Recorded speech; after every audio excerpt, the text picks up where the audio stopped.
The one space right now that has the bottom completely falling off is the oil patch. And for more on that, I want to get to our guest that has completely nailed the price moves we've been bringing you in the oil space. That, of course, being Stephen Schork, the editor of the Schork Report, joins us now on the Hangout. And Stephen, we chatted about this all the way back pretty much in the beginning of this pandemic, and even before. You were highlighting the moves when we were at $40 a barrel. You called for 30. When we hit that, you called for 20, and then potentially warned of hitting all-time lows. And today, that's exactly what's playing out. So how surprised are you, even though you did see this coming, just in the terms of just the one-day move today, off 70%? What do you make of that? Well, I'm clearly surprised by today's move. In the general theme of what we've been discussing over the last 4 weeks with regard to the tremendous amount of demand destruction, keeping in mind that we're essentially in a depression right now with tens of millions of people unemployed in this country and tens of millions about to be unemployed in this country. So we're in a long-term structurally bear market. So the fact that we got down to our worst case scenario, $9.75, I'm not surprised by that. As we know, that's what we've been calling for. But today's move, and keep in mind, this is all happening in the spot contract for May delivery. That contract expires tomorrow. So that contract right now, right before we went on air, I think that contract just traded $4.04. So clearly smashing the all-time record lows. It smells to me that someone big in this market is blowing up. Either a hedge fund or a major corporation is blowing up in this downturn on the second to last day. So clearly today is above and beyond. It is surprising, but the overall theme remains. We are producing too much oil. We are not consuming too much oil. We are going to run out of places to store that oil sooner rather than later. So the table is still set when we roll into the new contract for June, which is on Wednesday. The table is still set for continued weakness, and expect that contract to fall off a cliff just like the May contract did. Yeah, and I mean, if that plays out, we would expect to see prices way below where that contract is trading. Earlier today, it was still, despite all the pain that you mentioned in the front contract, we did have the June contract, which would expire May 19th. That was still trading around $20 a barrel. So you were seeing kind of that cliff optimism that, yes, in the short term, because this front contract's expiring tomorrow, you're seeing all this pain now in a super gigantic move to the downside. But when you look further down in the future, you're still seeing hope that prices could recover here. So, I mean, what is your take on the way that some people are, I guess, bracing for that or hoping for a rebound in the oil space, and what those further down the line contracts might tell you about how possible it is that we could get there? And I think you just nailed it. Hope. That's what people are doing. They're hoping prices are going to move higher, and they're not going to move higher, because we say here at Schork Group, hope is not a trading plan. And so what is going to happen is 22 million people have lost their jobs over the last 4 weeks. That translates into 15 million people that are no longer commuting, driving to work. Now, with the Federal Reserve of St. Louis, they came out with their estimate. By the end of this quarter, 53 million Americans could be out of work. That means July 1st, 40 million people are not going to be driving to work. They're not going to be burning gasoline.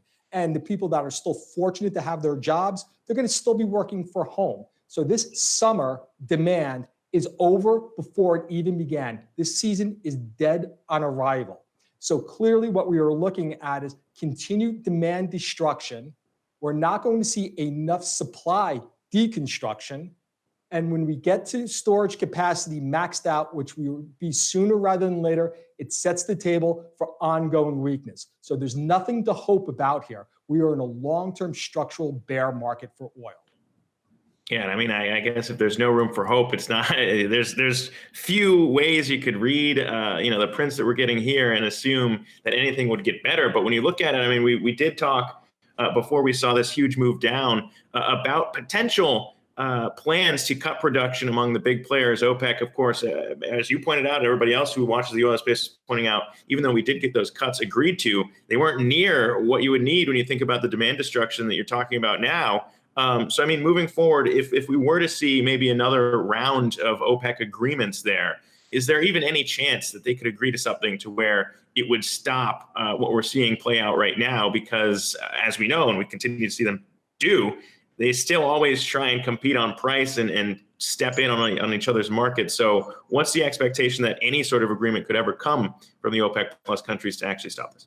It is really doubtful, and I'm really skeptical because at this point you have to produce to bring some sort of cash into the market.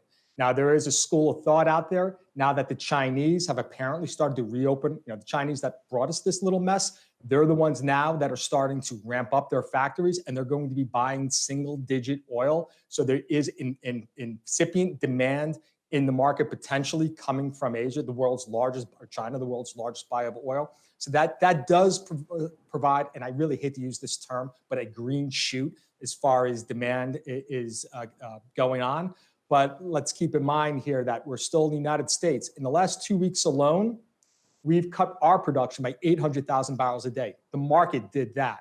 The problem is the demand destruction we've seen in gasoline alone is the equivalent of 1.4 million barrels a day of crude oil. So U.S. crude oil producers, just to compensate for the loss of gasoline demand, still need to cut another 600,000 barrels a day in demand. So when it's all told, the United States has to take 2 million barrels a day of its production offline. The Russians, similar. The Saudis, similar. So what's going to happen as if we do start to see some demand coming in from Asia primarily, that will be more of incentive for producers to continue to put oil out onto the market. So we're in this perverse logic, this hamster wheel, where eventually, like, low prices are the cure for low prices, and we will get that pullback. But I still think there's going to be more pain to have in this market before the big guys, i.e. Russia, Saudi Arabia, really continue to sign on and get a full. Well, and as you open this segment with, by highlighting that you think there could be some signs here that a big player is going bust, we've been watching for how that could play out in terms of U.S. producers here, because we know their costs to produce are so much higher than Saudi Arabia and Russia have to deal with. So when you look at that right now, I mean, CME says that WTI futures can trade negative. So we're looking at that. We had already been talking about how producers here in the U.S., some of them in some parts of the country, were paying to have oil taken off. So we already knew that we were trading near zero for a while. But when you look at this, I mean, what is the aspects that people should consider here in the U.S. when you do look at the bankruptcy front? Because we haven't seen a lot of these. We saw a few, but some of the ones, bigger bankruptcies to come here in the U.S., if we do have the same trend we're seeing play out in this contract continue on forward, what do you see playing out in terms of bankruptcies here in the U.S. for producers? Oh, absolutely. Well, the producer already had a huge hickey to overcome because estimates were up with $150 billion with a B of debt was maturing over the next 2 years within the oil patch. So hence why U.S. producers were still producing at record levels. They need to produce. They need to get cash into the door to service that debt. Now with oil well below $23 a barrel, which is the bottom line for every producer, that is your lowest cost producer. They need to see at least that. We're not even at that. We're well below that in the May contract, and we're even below that now in the June contract. So you would expect to see, or we do expect to see, an acceleration in bankruptcies in the shell patch. It's going to be exacerbated over the next several months, and this is going to create an opportunity for the larger players, right, with the good balance sheets. They're going to be able to get their pick of companies with good acreage, meaning companies where it's really easy, cheap to drill your oil. So you'll see an accumulation and a major consolidation in this industry over the next 6 to 12 months. All right. You've been right 3 times in a row. We made a rule on this show. If you're right 3 times in a row, you deserve a nickname. So Stephen Schork, I will be calling you the Oracle of Oil moving forward whenever you come on here.